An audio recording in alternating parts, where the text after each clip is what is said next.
अब हम लोग इसमें जो नोट्स में लिखे हुए हैं जो तीसरा पॉइंट्स उसको हम लोग समझने की कोशिश करेंगे। देख सकते हैं यहाँ क्या लिखा हुआ है कि A is a subset of set B and, ये एंड का सिंबल है, ये एंड का सिंबल है। A is the subset of set B and B is the subset of A, यानी ए बी का सबसेट हो और फिर बी ए का सबसेट हो। तो यहाँ पे ये बाई कंडीशनल है, यानी बोथ इम्प्लाई दैट। तो कहता है कि A is equal to B होगा।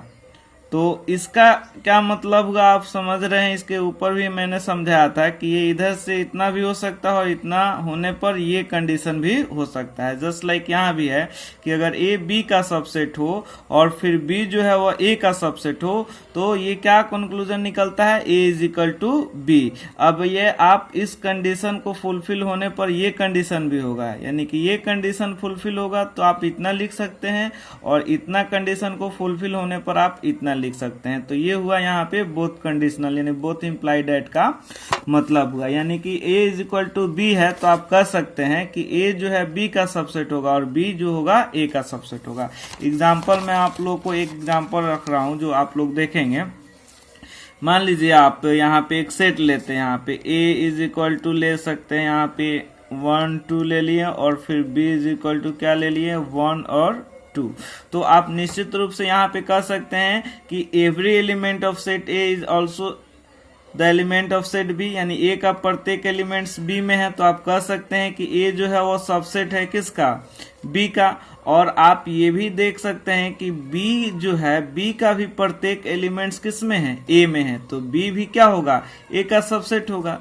तो यहाँ देख सकते हैं कि ए का प्रत्येक एलिमेंट बी में है, इसलिए हमने ए सबसेट बी कहा। और बी का भी प्रत्येक एलिमेंट्स किस में है, ए में है। तो आप बी को भी कह सकते हैं कि बी भी सबसेट है किसका, ए का है। तो ऐसी स्थिति में जब ए बी का भी सबसेट बन रहा हो और बी ए का भी सबसेट बन रहा होगा तो आप देख सकते हैं दोनों में क्या दिख रहा होगा, ये दोनों सेट क्या होंगे, यहाँ पे ये दोनों सेट जो होंगे वो क्या होंगे, इक्वल होंगे। तो मैं उम्मीद करता हूं कि आप इसको समझ गए होंगे। तो वही टर्म्स यहाँ पे मेंशन किया हुआ है।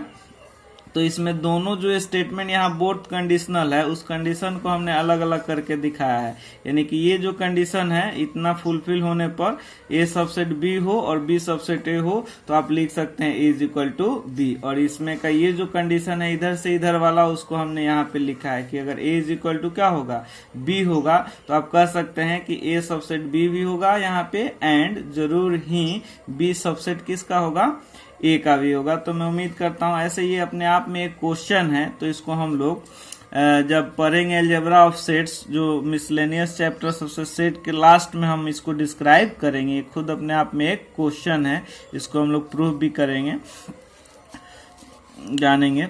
अब चलिए इसमें का जो टर्म्स है 4 उसको जानेंगे। यहाँ क्या कह रहा है कि if A is the subset of A is subset of set B, then every element of A is in B। कह रहा है कि ये तो आप लोग जानते ही हैं कि अगर A सबसेट B होता है तो क्या कंडीशन वहां पे निकलता है, तो A का प्रत्येक एलिमेंट जो है वो B में होना चाहिए। तो डिफिनीशन से ही हम लोग को मालूम है कि अगर A जो है वो B का सबसेट है तो A का प्रत्येक एलिमेंट्स B में होगा। यहाँ पे लिख रहा है कि it is possible that every element of B may or may not be in set A. तो इतना बात तो आप कंफर्म जानते हैं डिफिनीशन से, जब ए सबसेट क्या होता है, बी होता है। लेकिन हम लोग बी के ऊपर कभी गौर नहीं करते हैं। जैसे आप यहाँ पे देख सकते हैं है ना कि ए जो है ए का प्रत्येक एलिमेंट्स बी में है। तो यहाँ तो ए सबसेट बी में है ही, यहाँ देख सकते हैं इतना के लिए। लेकिन अब यहाँ पे बी के भी बारे में कहा जा रहा है कि इट इज पॉसिबल दैट, ये संभव है कि बी का प्रत्येक एलिमेंट्स जब ए सबसेट बी होगा तो वैसी स्थिति में बी का प्रत्येक एलिमेंट्स ए का elements may or may not be इन ए, यानी कि वह ए में हो भी सकता है और ए में नहीं भी हो सकता है। जैसे आप लोग यहाँ पे मैं दिखला रहा हूँ आप लोग को, यहाँ पे देखिए इस ए को और फिर बी को। यहाँ पर ए जो है वो सबसेट है किसका, बी का। तो यहाँ पर बी का जो प्रत्येक एलिमेंट्स है, यहाँ पे देख रहे हैं कि every element of B may or may not be in set ए, यानी कि बी का प्रत्येक एलिमेंट ए में हो भी सकता है और नहीं भी हो सकता है। यहाँ देखिए ए जो है बी का सबसेट तो है, ए का प्रत्येक एलिमेंट बी में है तो ए जो है सबसेट है किसका, बी का, लेकिन बी का प्रत्येक एलिमेंट्स यहाँ ए में नहीं है, यानी यहाँ पर जो लाइन आप देख रहे हैं मे नॉट बी, ये यहाँ पे लागू हो रहा है। लेकिन थोड़ा सा अब आप लोग इसको देखेंगे, यहाँ पर इसको देखिए, ए जो है यहाँ पे बी का सबसेट है, देख सकते हैं यहाँ पे देखिए, यहाँ पे ए जो है आपका यहाँ पे बी का क्या है, सबसेट है। देख सकते हैं कि चूंकि ए का प्रत्येक एलिमेंट्स बी में है, 1 2 है तो बी में भी 1 2 है, तो आप यहाँ देख सकते हैं कि ए जो हुआ सबसेट हुआ बी का। लेकिन यहाँ पर एक चीज और आपको निकल के आ रहा होगा कि बी का प्रत्येक एलिमेंट जो है वह भी एलिमेंट्स ए का एलिमेंट्स है। तो यानी कि यहाँ पर जो आप ये लाइन देख रहे हैं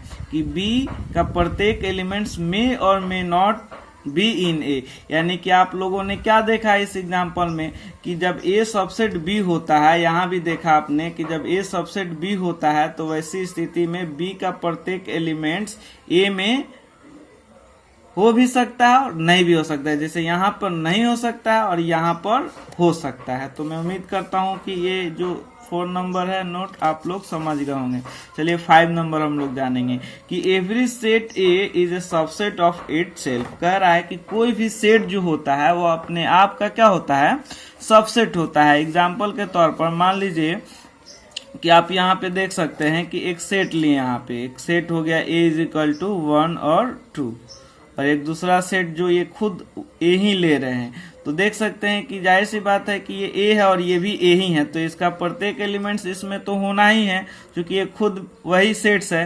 तो कोई भी सेट्स अपने आप का सबसेट इसलिए होगा कि उसका सारा एलिमेंट उसी में होना ही है, तो इसलिए कोई भी सेट जो होता है वो अपने आप का क्या होगा, सबसेट होगा। ऐसे ही अपने आप में ये भी एक क्वेश्चन है जिसको हम लोग प्रूव करेंगे।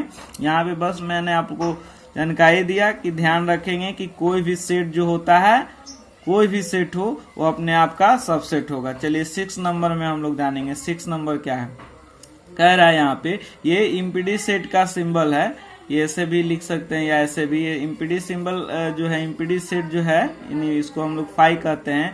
तो phi is a subset of every set, और जो फाई होता है, इम्पीडी सेट जो होता है वह किसी भी सेट का क्या होता है, सबसेट होता है। जैसे आप लोग यहाँ पे देख सकते हैं, मैं यहाँ पे आपको एग्जांपल दे रहा हूं। अगर ए मान लीजिए कि 1 2 है और एक 5 हो गया यहाँ पे, अब कोई कहे ये 5 इसका सबसेट है कि नहीं है, तो निश्चित रूप से ये जो 5 है, ये 5 जो है इस ए का क्या होगा, सबसेट होगा। अगर कोई कह रहा है कि ये जो है, ये सेट जो है इसका सबसेट नहीं है, तो सबसेट नहीं है तो कोई इसमें आप एलिमेंट्स दिखा सकते हैं जो इसमें नहीं हो, नहीं दिखला सकते हैं। इस वजह से ये जो सेट है, ये सेट जो है इसका क्या होता है, सबसेट होता है। तो मैं उम्मीद करता हूँ समझ गए होंगे। ऐसे अपने आप में ये क्वेश्चन है, तो इस क्वेश्चन को हम लोग इस क्वेश्चन को प्रूव भी करेंगे, जो हम बार बार बतला रहे हैं कि लास्ट में हम अलजेब्रा ऑफ सेट्स में इस क्वेश्चन को क्या करेंगे, प्रूव करेंगे। अब हम लोग यहाँ पे कुछ एग्जाम्पल्स देखेंगे। तो यहाँ पे एग्जांपल्स हम लोग देख सकते हैं कि यहाँ पे ए का जो वैल्यू है कितना है, 1 2 है, और फिर बी का वैल्यू, यहाँ सॉरी जो सेट बी है, सेट बी देख सकते हैं इसके मेंबर क्या है, 1 2 3 है। तो यहाँ पर ए के जो मेंबर है 1 2 है और बी का मेंबर है 1 2 3, तो यहाँ पे आप लिख सकते हैं कि ये जो है उस बी का सबसेट है। लेकिन यहाँ ये तो हम लोग ऑलरेडी जान चुके हैं, मेन आपको इसमें कुछ टर्म्स हमको बतलाना था। जो यहाँ देख सकते हैं कि सी है, इसका एलिमेंट्स 1 है और एक सेट 2 के तौर पर एलिमेंट्स है और एक 3 है। यहाँ पे कोई आपसे कहे कि 2 जो है वो सी का एलिमेंट्स है, तो आप क्या कहेंगे कि ये एलिमेंट्स है या नहीं। तो मैं उम्मीद करता हूँ कि आप समझ रहे होंगे कि 2 जो है वो सी का एलिमेंट्स नहीं है, तो यहाँ पे नॉट लिखेंगे, है ना। इसलिए कि 2 जो है, ये 2 जो आप लोग देख रहे हैं, दरअसल वह इस सेट का एलिमेंट्स है, ना कि इस सी का एलिमेंट है। यानी इस सेट का एलिमेंट्स ये 2 नहीं है, 2 इस सेट का एलिमेंट्स है। तो इसीलिए आप लोग को ध्यान रखना होगा कि 2 जो है वो सी का एलिमेंट्स नहीं है। लेकिन ये पूरा सेट अगर ले लें तो ये पूरा सेट निश्चित रूप से सी के अंदर है, तो ये जो होगा पूरा ये सेट 2 जो होगा वह सी का एलिमेंट्स होगा। यहाँ देख सकते हैं कि ये जो 5 है, ये 5 ये फाइव जो है वो बिलोंग्स कर रहा है डी से, यानी कि फाइव जो है वो डी का एलिमेंट्स है। तो आपको मैं बतला दूं कि यहाँ पे फाइव जो है वो डी का एलिमेंट्स नहीं है। फाइव किसका एलिमेंट है? तो ये जो आप लोग सेट देख रहे हैं, इस सेट के अंदर जो है, इस सेट के अंदर जो फाइव है, इस सेट का एलिमेंट्स फाइव है। फाइव जो है वह इस डी का एलिमेंट्स नहीं है, फाइव जो है इस सेट का एलिमेंट्स है। और ये पूरा जो देख रहे हैं सेट ऑफ जो फाइव है वह इस सेट का एलिमेंट्स है। देख सकते हैं पूरा सेट फाइव जो है वह डी से बिलोंग्स करता है। ठीक है, उसके बाद में मैं बतला दूं, यहाँ पे भी देख सकते हैं ई इज इक्वल टू 1 2 3 4 देख रहे हैं। आपसे कोई कहे कि 1 जो है वह ई से बिलोंग्स करता है, तो आपको कहना होगा कि नहीं, 1 डज नॉट बिलोंग्स टू ई। लेकिन अगर 1 2 ऐसे कोई कहे कि ये ई से बिलोंग्स करता है, तो हाँ, चूंकि सेट 1 2 देख रहे हैं ना, ये पूरा सेट जो है वह इस ई का एलिमेंट्स है, तो ये यहाँ पे सही है। तो मैं उम्मीद करता हूँ इसको आप लोग समझ गए होंगे। ये भी जानना हम लोग के लिए जरूरी है, जो आगे हम लोग इसका यूज करेंगे।